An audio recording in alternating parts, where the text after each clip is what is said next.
Hello everybody, it's Kari Schaefer, and it is fall. And fall is the time that colds and flus start coming out in abundance. And I've already started seeing people with colds. Last week I had 8 people in my office, all with the same kind of viral. So you want to make sure that you're ready for this season. I put out a video last week about getting yourself into the office. But today I want to put out some information that you can do if you start to feel like you're getting something. Okay? So one of the things that's really important when we get a cold is that we keep mucus that the body is naturally making. Mucus is a natural part of your body's defenses against a virus. Your body creates mucus to sort of surround the virus and then to neutralize it, okay? So mucus is a good thing. So taking things like decongestants just dry out the mucus and stop your body doing from what it naturally would do.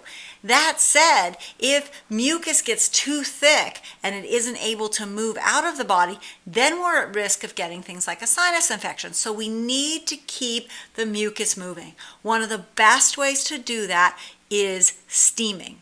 Now, steaming is very simple. You take a pot of water, you put it on the stove. It doesn't have to even be a lot, just like a little bit in the bottom of a small pot.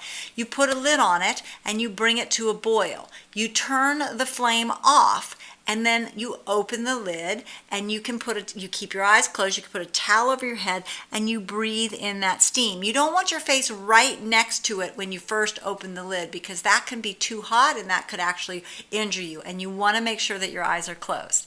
So breathing in that steam can really help that mucus, particularly in the sinus passages, stay moist. It also can help with the lungs. So if you have any essential oils at home, you might take a little bit of peppermint and put a little bit of peppermint under your nose and then breathe in and out that steam. You might rub a little bit of peppermint or a little eucalyptus on your chest and then breathe in and out that steam. That will keep the mucus moving. A couple of things that you can also do that will support you is to stay away from foods that produce mucus and dry it out, because it's the drying out, it getting stuck, that is part of the problem, right? That predisposes us to getting infections.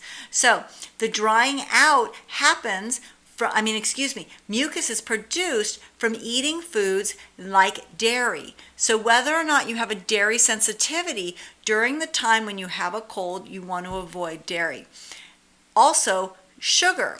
Sugar actually is the food that most microorganisms use to create energy. So when you're fighting something or when you're feeling like you're being exposed, you want to stay away from the sugar because you don't want to be feeding these guys so that they can replicate really fast.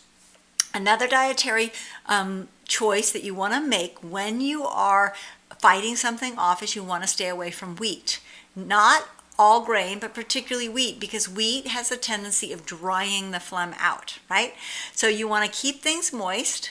You want to support the body in not being overloaded with too much mucus. So you want to stay away from dairy. You want to stay away from too much sugar, and you want to avoid wheat. So pizza's out when you feel like you're fighting something, and ice cream out. The whole idea of having ice cream when you have a sore throat. No, please, that's not the time to enjoy your ice cream.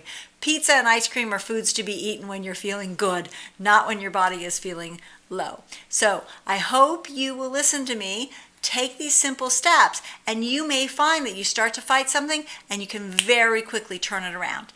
If you can't, or if you've not been able to, then remember that Chinese medicine has a whole arsenal of stuff to support you through colds and flus, so you don't have to go it alone. So email the office. If there's something simple, I'll recommend it. If not, then we can get you into an appointment and you can get yourself tuned up so that you don't have to go through the weeks of having an illness.